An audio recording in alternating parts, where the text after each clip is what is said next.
കാരണം ഒരു സ്ഥാനാർത്ഥി നോമിനേഷൻ കൊടുക്കാൻ പോകുമ്പം അയാൾക്ക് വോട്ടില്ലെന്ന് വന്നു. അയാൾക്ക് വോട്ടില്ല, അയാൾക്ക് നോമിനേഷൻ കൊടുക്കാൻ കഴിയില്ല. അതിനവർ ഉന്നയിക്കപ്പെട്ട കാരണങ്ങൾക്ക് എല്ലാം ഇന്നലെ ഞാൻ മറുപടി പറഞ്ഞിട്ടുണ്ട്.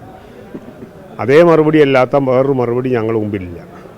അയാളൊരു കലാകാരൻ, അയാളെ വെറുതെ ഇതിനകത്ത് തേച്ച് വലിച്ചിട്ട് എങ്ങനെ ഒരു വിവാദമാക്കണമെന്ന് ആഗ്രഹിക്കുന്ന ഒരാളുമല്ല ഞാനും എൻ്റെ പാർട്ടിയും. കാരണം അയാൾക്ക് വോട്ടില്ലായിരുന്നു. ഞാൻ ഇന്നലെ പറഞ്ഞു 2020 അദ്ദേഹം വോട്ട് ചെയ്തിട്ടില്ല.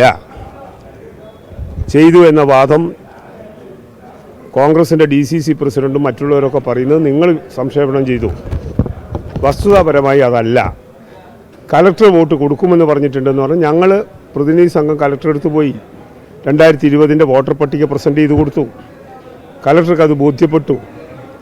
അത് കൊടുക്കാൻ പറ്റില്ല. അല്ലെങ്കിൽ അയാളെ വോട്ട് തള്ളാൻ ആരെങ്കിലും പരാതി കൊടുത്ത എന്തെങ്കിലും വിഷയമോ എന്തെങ്കിലും ഫയലോ കാര്യങ്ങളോ വേണം. നിയമ നടപടിക്ക് അയാൾക്ക് പോകാൻ എങ്ങനെയാണ് നിയമ നടപടിക്ക് പോകാമെന്ന് എനിക്കറിയില്ല. നടപടിക്ക് പോയാൽ പോയിക്കോട്ടെ എന്നല്ലാതെ CPMനെതിരെ പിറകെ പോകേണ്ട കാര്യമില്ല. ഒരു പൗരനുള്ള അവകാശം എന്നുള്ള രീതിയിൽ അയാൾക്ക് ഏത് രീതിയിൽ എവിടെയും വേണമെങ്കിൽ പോകാം. പക്ഷേ ഒരു പൗരൻ ഇവിടെ അവകാശം നിഷേധിച്ചിട്ടില്ല. കാരണം അദ്ദേഹത്തിൻ്റെ വോട്ടർ പട്ടികയിൽ വന്നിട്ടില്ല. വോട്ടർ പട്ടികയിൽ വോട്ട് വന്നിട്ടില്ലെങ്കിൽ വോട്ട് വരുത്താൻ വേണ്ടിയിട്ടുള്ള അവസരങ്ങൾ ധാരാളമുണ്ടായിരുന്നു. കാരണം ഈ തെരഞ്ഞെടുപ്പ് കമ്മീഷൻ 2025 തെരഞ്ഞെടുപ്പിന് വേണ്ടി 3 തവണ വോട്ട് ചേർത്താൻ വേണ്ടിയിട്ടുള്ള അവസരം നൽകിയിരുന്നു. ആ സന്ദർഭങ്ങളിലൊന്നും വോട്ടർ പട്ടിക പരിശോധിക്കാൻ ബാധ്യതപ്പെട്ട കോൺഗ്രസ് പാർട്ടിയുടെ പ്രവർത്തകരും അതൊന്നും നോക്കാതെ, ഇയാൾ വോട്ടുണ്ടോ എന്ന് പോലും നോക്കാതെ അയാളെ സ്ഥാനാർത്ഥി ആക്കിക്കൊണ്ട് ഇറക്കിയത് അയാളെ അപമാനിക്കുന്നതിന് തുല്യമായി. സത്യത്തിൽ വിനുവിനെ അപമാനിക്കുകയാണ് കോൺഗ്രസ് ചെയ്തത്. യാതൊരു സംശയമില്ല.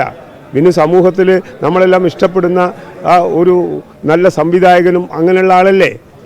പക്ഷെ അയാൾ അപമാനിച്ചതല്ലേ സത്യത്തിൽ കോൺഗ്രസ്. അതാണ് ആ കാര്യത്തെ സംബന്ധിച്ചുള്ളത്.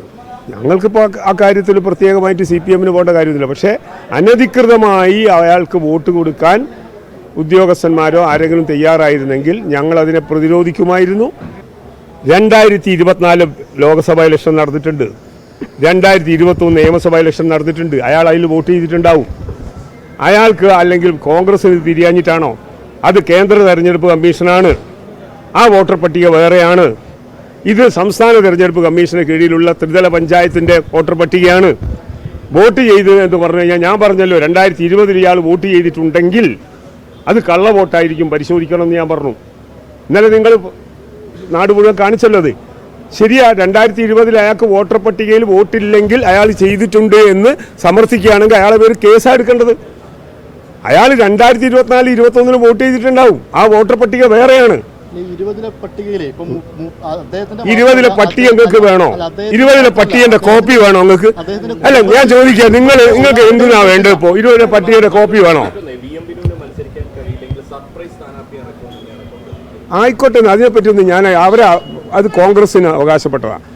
ഏത് സ്ഥാനാർത്ഥി ഇറക്കിയാലും, ഏത് സർപ്രൈസ് സ്ഥാനാർത്ഥി ഇറക്കിയാലും അതിന് നേരിടാൻ കഴിയുന്ന ഉജ്ജ്വലനായിട്ടുള്ള സ്ഥാനാർത്ഥിയാണ് ഞങ്ങളെല്ലാ സ്ഥാനാർത്ഥികളും.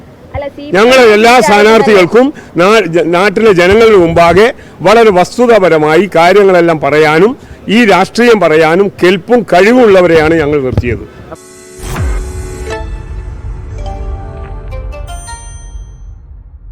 ലോകത്തെവിടെയായാലും ഏത് സമയത്തും 24 വാർത്തകളും ഓഗ്മെന്റഡ് റിയാലിറ്റി പാക്കേജുകളും എക്സ്പ്ലെയിനറുകളും വിശദമായി കാണാൻ ഞങ്ങളുടെ YouTube ചാനൽ നിങ്ങൾക്ക് സബ്സ്ക്രൈബ് ചെയ്യാം.